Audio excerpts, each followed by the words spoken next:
사교육은 투자 수익률로 따지면 정말 형편없는 수준의 투자입니다. 사교육의 승자는 1%도 채 안 되거든요. 의사, 변호사 등 진입장벽이 높은 전문직이 될 수 있는 극소수만 혜택을 보게 되는 시스템인 거죠. 안녕하세요. 행복한 부자가 되고 싶으세요? 이너프입니다. 세계적인 베스트셀러 작가 로버트 기요사키가 쓴 부자 아빠, 가난한 아빠는 누구나 한 번쯤 들어보셨을 겁니다. 그런데 잘 한번 생각해 보세요. 보통 우리 가정에서 육아는 누가 책임지죠? 대부분 엄마죠. 그러니 자식들이 부자로 성장하는 데에는 아빠의 역할보다 엄마의 역할이 더 크다는 생각이 듭니다. 그래서 이번 영상의 주제는 부자 엄마, 가난한 엄마로 정했습니다. 엄마들의 자식 사랑이 왜 자식들을 가난한 사람으로 성장하게 만드는지 문제점들을 하나하나 짚어볼 생각입니다. 먼저 토끼와 거북이의 이야기로 시작해 보도록 하겠습니다. 우리는 거북이처럼 열심히 묵묵히 가다 보면 토끼도 이길 수 있다고 배웠죠. 가난한 엄마는 자식들에게 거북이처럼 무조건 열심히 하라고 가르칩니다. 반대로 부자 엄마라면 어떻게 할까요? 부자 엄마는 거북이가 토끼를 절대 이길 수 없다는 걸 알고 있습니다. 경기의 승패는 거북이가 얼마나 노력하느냐에 의해 결정되지 않기 때문이죠. 토끼가 게으름을 피우거나 경기 중간에 낮잠을 자지 않는 한 거북이는 노력만으로 절대 토끼를 이길 수 없습니다. 결국 거북이의 운명은 거북이 스스로의 노력보다는 토끼가 어떻게 하느냐에 달려있는 셈입니다. 그래서 부자 엄마는 자식들에게 토끼하고 절대로 달리기 시합을 하지 말라고 가르칩니다. 대신 거북이가 더 잘할 수 있는 수영 시합을 하라고 가르치겠죠.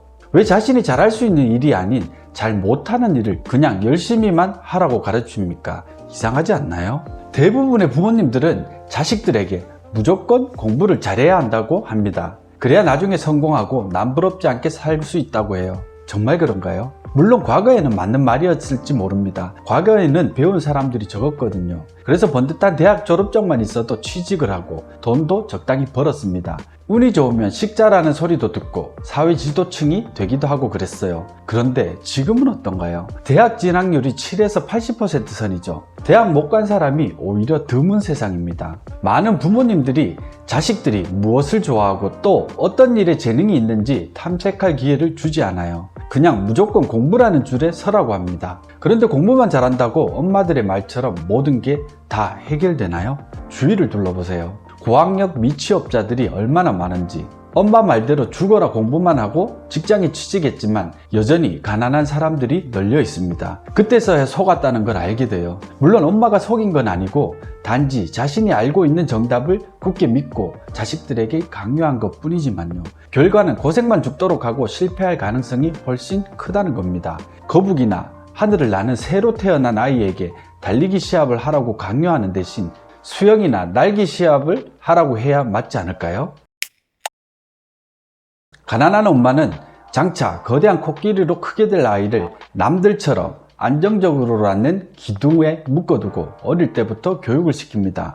무엇을 해도 남들보다 더 혹은 최소한 남들만큼은 해야 한다고 획일화된 틀 속에 가두죠. 그리고 모험과 도전을 두려워하게 만듭니다. 기둥에서 벗어나면 큰일 난다고 가르쳐요. 그래서 뭐뭐 하지 마라, 뭐뭐를 해서는 안 된다, 온갖 하지 말라는 것들 투성이입니다. 그렇게 자란 아이는 성년이 되어 거대한 코끼리로 자라게 되지만 어릴 적 엄마가 묶어둔 안정성이라는 기둥에서 벗어나질 못해요. 그럼 부자 엄마는 어떻게 할까요? 안정성이라는 기둥 따위를 세우거나 울타리를 쳐서 한계를 만들지 않아요. 무조건 많이 경험하고 많이 실패해 보라고 가르칩니다. 안전한 게 제일이라고 이야기하지 않습니다. 세상이 얼마나 크고 넓은지 무한한 가능성들로 가득 차 있기에 무엇이든 마음만 먹으면 이룰 수 있음을 이야기해 줍니다. 그래서 스스로 더 큰 세상에 내닫길 꿈꾸게 만들어요. 예전에 한번 이야기한 적이 있는데 이 학생은 장차 어떤 일을 해도 성공할 수 없을 것으로 판단된다 라고 선생님이 적어준 성적표를 받아들고 의기소침해 있는 아이에게 아인슈타인의 어머니는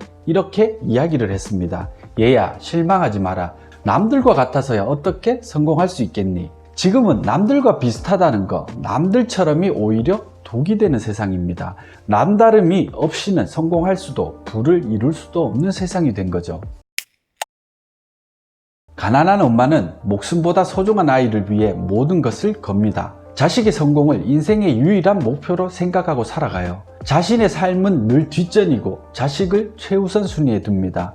하루 종일 돈 벌고 돌아온 남편은 굶겨도 학원 갔다가 밤늦게 돌아온 아이를 위해서는 야식을 만들어 먹입니다. 아이를 위해 크고 튼튼한 온실을 짓고 그 속에서 온실 속의 화초처럼 아이를 키워요. 너는 공부만 신경 써. 나머지는 엄마가 다 알아서 할게. 문제는 그 온실을 만드는데 모든 걸 쏟아붓는다는 데 있습니다. 그래서 온 가족이 가난해져요.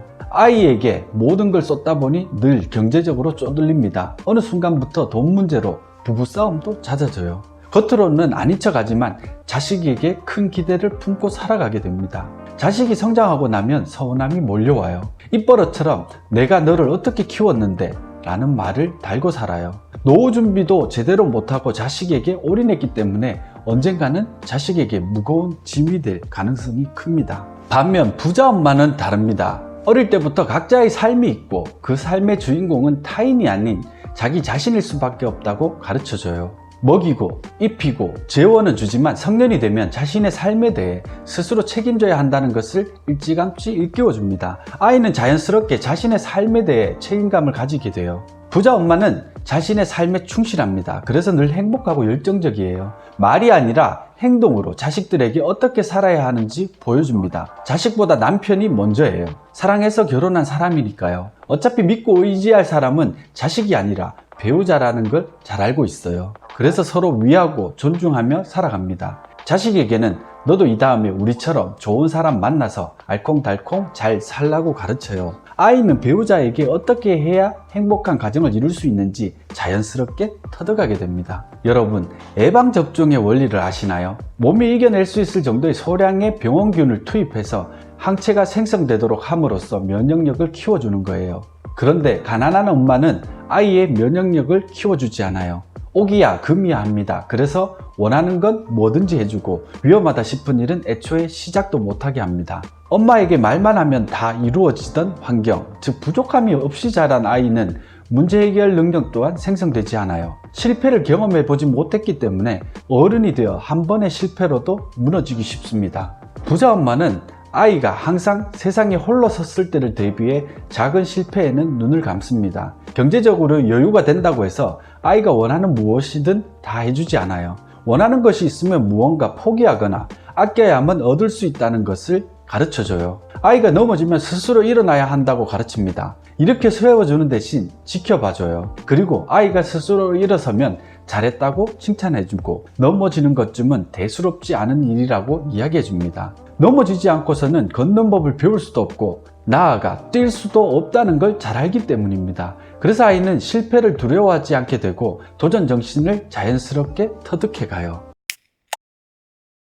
메리츠 자산운용의 존 리 대표가 쓴 엄마 주식 사주세요 라는 책에서는 사교육의 문제점을 지적하고 있습니다. 세상에서 가장 근면하고 성실한 대한민국이 노후빈곤이 사회문제로 대두된 것은 사교육 때문이라는 거죠.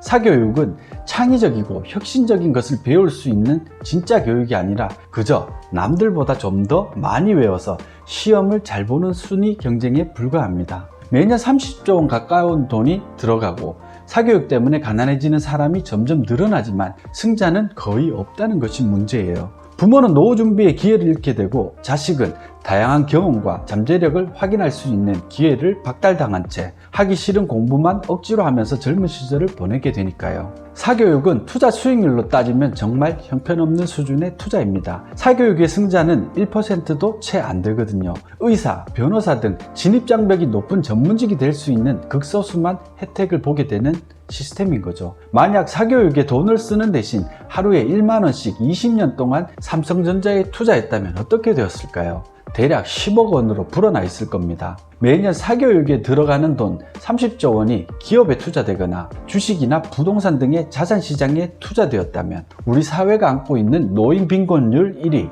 노년층 경제활동인구 1위, 자살률 1위라는 불명예도 없었을 텐데 참으로 안타까운 일입니다. 자세한 내용이 궁금하신 분들은 한국경제신문에서 출판한 엄마 주식 사주세요 라는 책을 참조하시기 바랍니다. 지금처럼 우리 삶이 팍팍해지고 무한 경쟁에 가까운 경쟁사회가 된 것도 어쩌면 사교육에 익숙해진 세대들이 사회에 진출하면서 생긴 문제가 아닐까 생각됩니다. 인터넷에 떠도는 재미난 시험 문제가 하나 있어 소개할까 합니다. 틀린 낱말을 고치는 문제예요. 헤헤 맛있겠다. 나 혼자 먹어야지. 분명 우리 교육 시스템 안에서는 맛있겠다의 받침을 티읕 대신 시옷으로 바꾼 아이의 성적이 더 좋았을 겁니다. 하지만 맞춤법은 사소한 문제이지만 이 아이가 제시한 가치 혹은 다 함께는 본질적인 문제입니다. 비록 이 아이는 좋은 성적을 받지 못했겠지만 훗날 이 사회의 보탬이 되는 훌륭한 사람으로 자라지 않았을까 생각해 봅니다. 오늘 제가 준비한 영상은 여기까지입니다. 영상이 도움이 되셨다면 좋아요와 구독 부탁드립니다. 제가 영상을 지속하는데 큰 힘이 됩니다. 여러분 행복한 부자 되세요. 고맙습니다.